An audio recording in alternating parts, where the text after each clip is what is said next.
Մոտ 5 ամիս առաջ քաղաքապետարանի բյուջեի հաշվին դուք պարոն Ավինյան գնացիք Լոս Անջելես,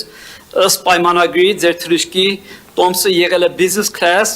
եւ արժեցել մոտ $20,000։ Հետո աղմուկ բարձրացավ, թե ինչու business class-ի տոմսը, որ իրականում կարժի $4,000, $4-ից $5,000, ինչու է քաղաքապետարանը մուծել $20,000։ Այդ աղմուկը զսպելու համար դուք ասեցիք ձեր գրպանից վերադարձրել եք $20,000։ Հիմա ես մեն պարզել, ստեղ երկու տարբերակ կարող է եղածելներ եւ խնդրեմ պարզեք որն է եղել։ Առաջի տարբերակը, որ իրականում business class-ի գինը, որ $5,000 է, մի հոգի $15,000 ատկատ է ստացել եւ արդյոք դուք այդ $15,000 ատկատը վերցրեք, նետել $5,000 ավելացրեք վեն ու վերադարձրեք $20,000 քաղաքապետարանի բյուջե,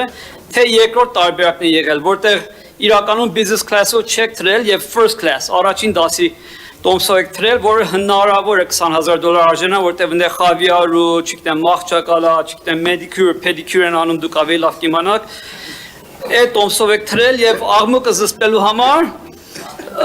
$20,000 ձեր գրպանից տվել եք, բայց ձեր աշխատավարձը տարեկան $30,000-32,000 է։ Հիմա ոնց եք ձեր տարեկան աշխատավարձից կեսից ավելի վերցել ու մուծել այս $20,000 տոմսը, խնդրում եմ պարզեք, մերսի։ Շնորհակալ եմ, պարոն Զարուկյան, անկեղծ ասած ինձ առհասարակ երբևէ manicure եւ pedicure չեն արել, ոչ ինքնաթիռում, ոչ էլ առհասարակ, բայց պարոն Զարուկյան, ասեմ հետեւյալը։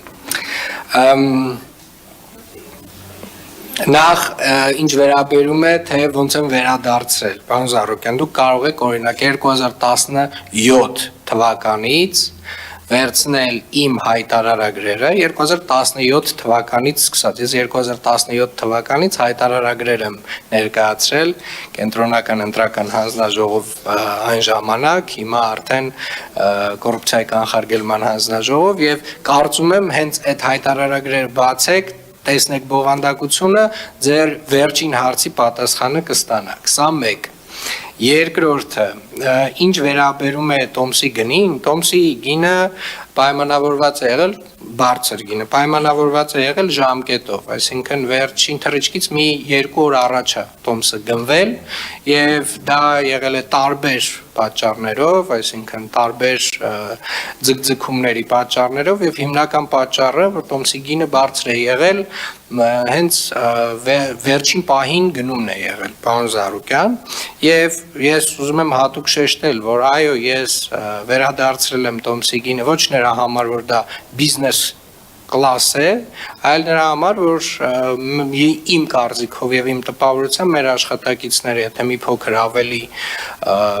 լավ աշխատեին այդ ուղղությամբ, այդ տոմսի գինը այդքան չէր լինի, ավելի էականորեն ավելի նվազ գին կունենար եւ էականորեն ավելի քիչ կլիներ այդ տոմսի գինը քաղաքապետարանի բյուջեի հաշվին, բայց հիմա կարծում եմ մտահոգվելու որևէ հարց չունեք, քանի որ ամբողջությամբ այդ գումարը ես վերադարձրել եմ։